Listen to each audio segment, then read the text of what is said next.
Nehemiah chapter 2.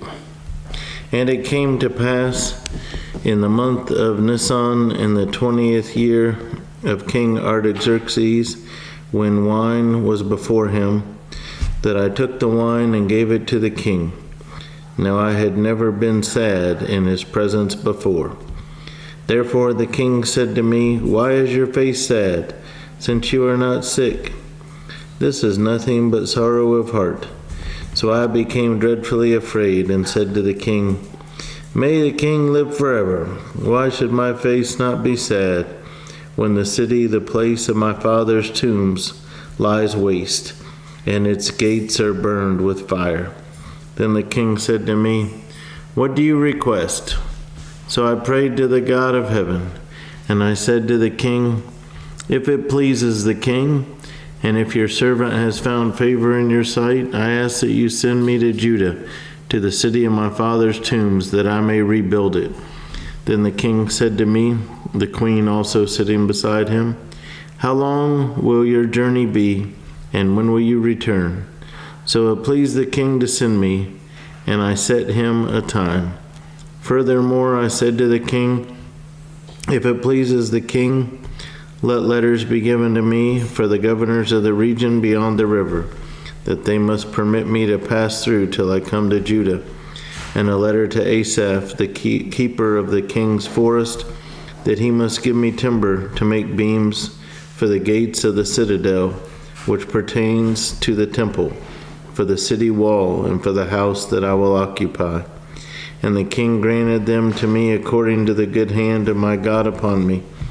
Then I went to the governors in the region beyond the river and gave them the king's letters. Now the king had sent captains of the army and horsemen with me. When Sanballat the Horonite and Tobiah the Ammonite official heard of it, they were deeply disturbed that a man had come to seek the well-being of the children of Israel. So I came to Jerusalem and was there 3 days.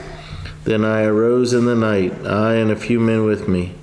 I told no one what my God had put in my heart to do at Jerusalem, nor was there any animal with me except the one on which I rode. And I went out by night through the valley gate to the serpent well and the refuse gate, and viewed the walls of Jerusalem which were broken down, and its gates which were burned with fire. Then I went on to the fountain gate and to the king's pool, but there was no room for the animal under me to pass. So I went up in the night by the valley and viewed the wall. Then I turned back and entered by the valley gate, and so returned. And the officials did not know where I had gone or what I had done.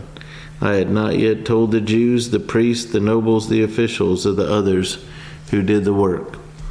Then I said to them, "You see the distress that we are in, how Jerusalem lies waste, and its gates are burned with fire.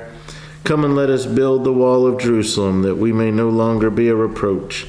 And I told them of the hand of my God, which had been good upon me, and also of the king's words that he had spoken to me.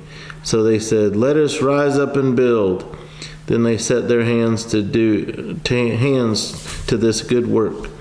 But when Sanballat the Horonite and Tobiah the Ammonite official and Geshem the Arab heard of it, they laughed at us and despised us and said, "What is this thing that you are doing? Will you rebel against the king?"